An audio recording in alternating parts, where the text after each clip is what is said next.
Well, I'm going to have to make a new lid for my box.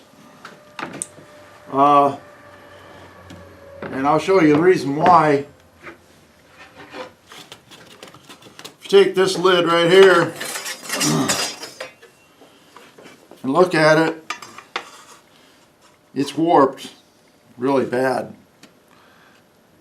You can see the gap underneath of this ruler, and it's extreme.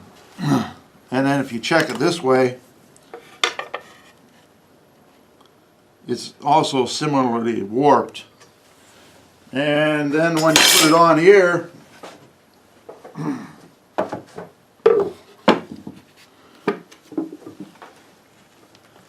there's an extreme gap over here on this side, over here, and it's pretty big. And then when you get the hinges on, it's even worse. So I'm not going to mess around with that lid anymore, even though this is a beautiful grain on it. It's a crotch walnut, but I'm not going to mess with that anymore. I'm going to make a new lid. Alright, you want to take and find a straight piece of wood. And if I take my ruler here, put it on here, there's a little bit of a gap under here, but it's not bad, because I'm going to cut this up into pieces, and then possibly I'm going to use a bridle joint to join the pieces. And then I've got my other wood in the house so that it will dry, and then I'm going to put a frame and panel type construction on this lid. So the first thing we got to do is go over to the table saw. Well, hopefully I can get all my pieces out of this long piece. Let's see how long it is first.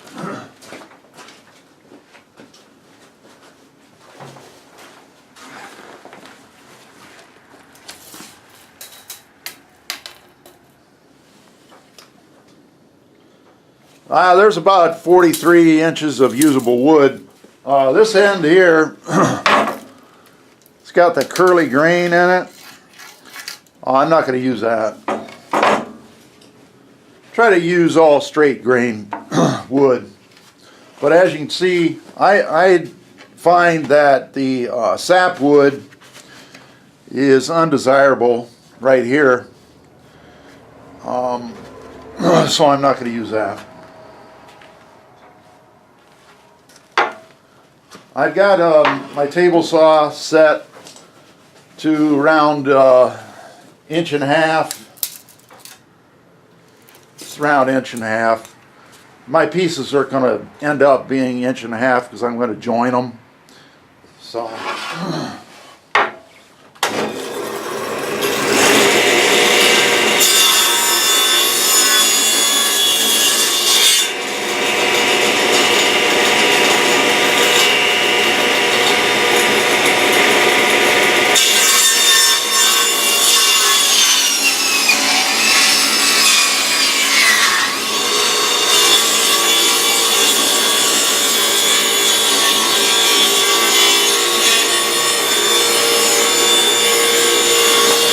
Always use a push stick.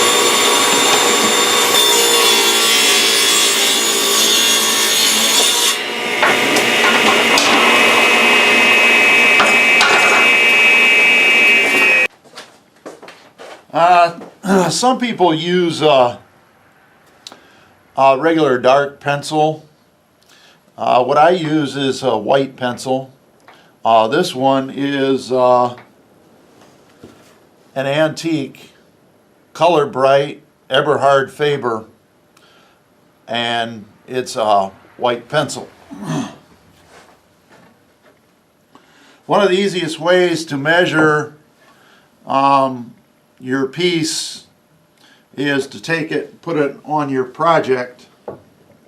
In this case, it's a box, and just mark it. I'll give yourself a little bit extra. I already cut the end off, so you can see some of the grain orientation there. And this is the end piece that I cut off. One thing you want to do is you want to tap it on something hard like that to see if it cracks, because if it does crack, that means that there are cracks in the wood and you want to cut that portion off. So if this would have cracked, then I would have had to cut another piece off. But it's good, so we'll leave it like that. So I've already marked it, and then I'll cut it. Well, as I said before, this is going to be a box with frame and panel construction, and I'm going to use a bridle joint, so I can do this. Again, I'm going to take my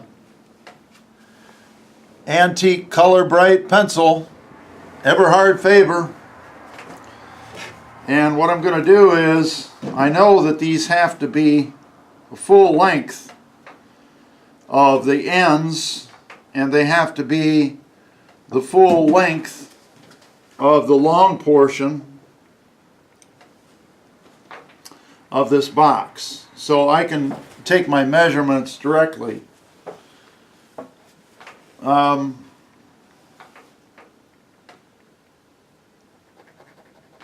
It's a lot easier this way. And then I'm going to allow for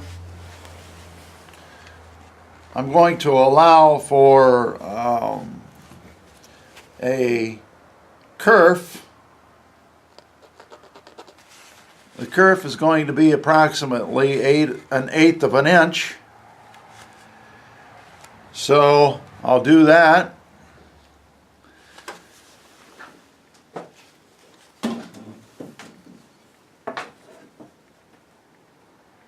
I just take my measurements directly, like this. No tape measure needed. And I'm also making them a little bit long also. There's the kerf. So this would be part 1. I'll put a 1 on it. This one's 2. This is an end. So I'll put an E on it. This is a, we'll call this a style, an S. So I got one end here. Here's another style. And this will be 3, S. And then the last portion will be another end.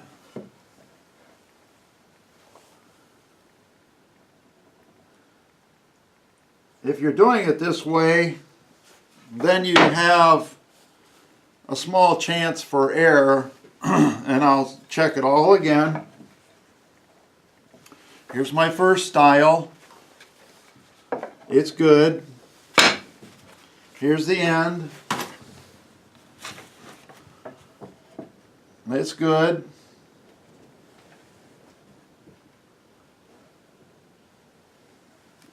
I think I'll move this one a little bit.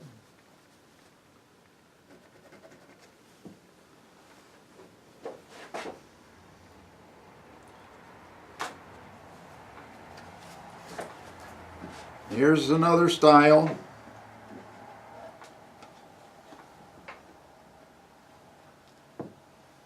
And then here is the last end.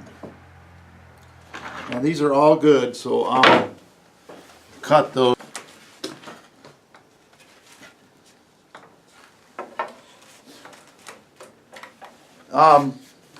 I made a little mistake on here, and you can tell that these three marks are here. Well, I made the two that I'm really going to use. They're the long ones.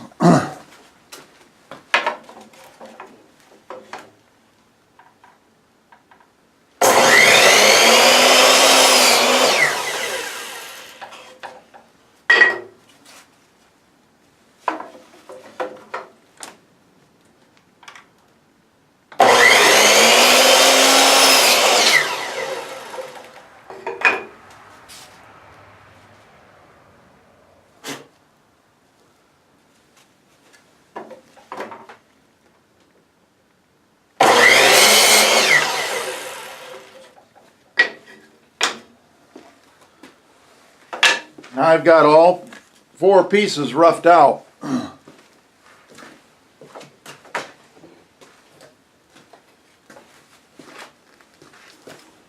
Got all four of them. Now I might go over to the joiner and straighten them up. This is my joiner. It's just a Sears joiner. I always keep it covered.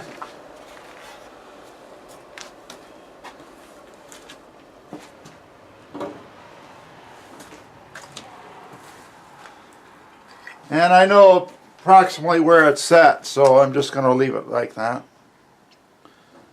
I'm going to join both edges. You got to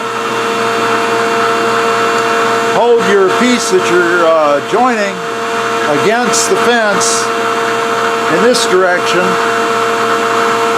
and you also have to hold it down.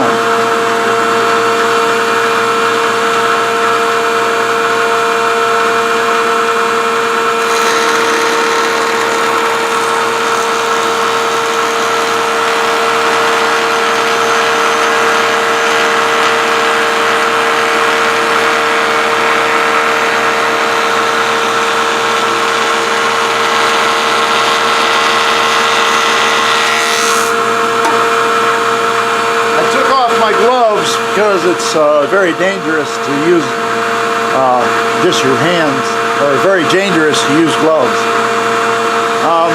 If you look at this piece of wood, you can tell that the grain dives down this way.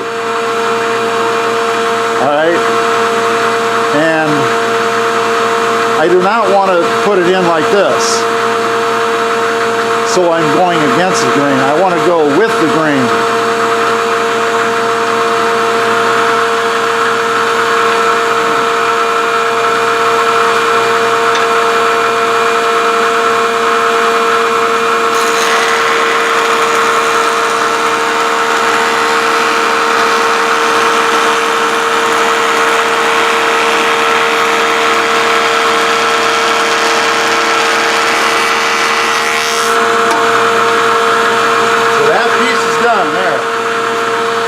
You can sort of see the surface. It's not perfect, still got mill marks on it.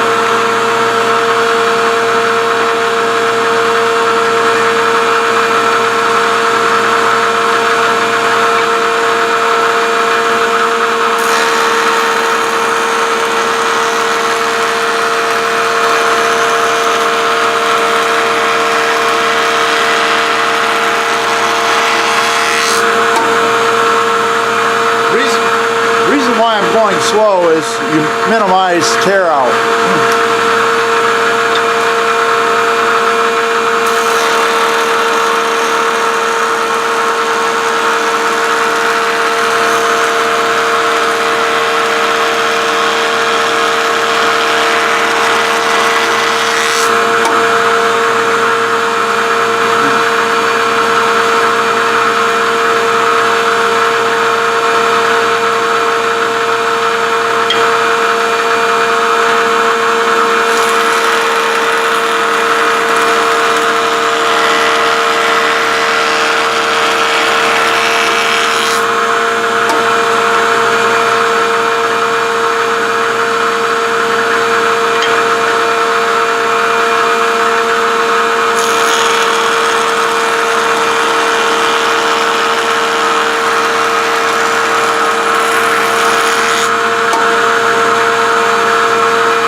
that's all we're going to do on that.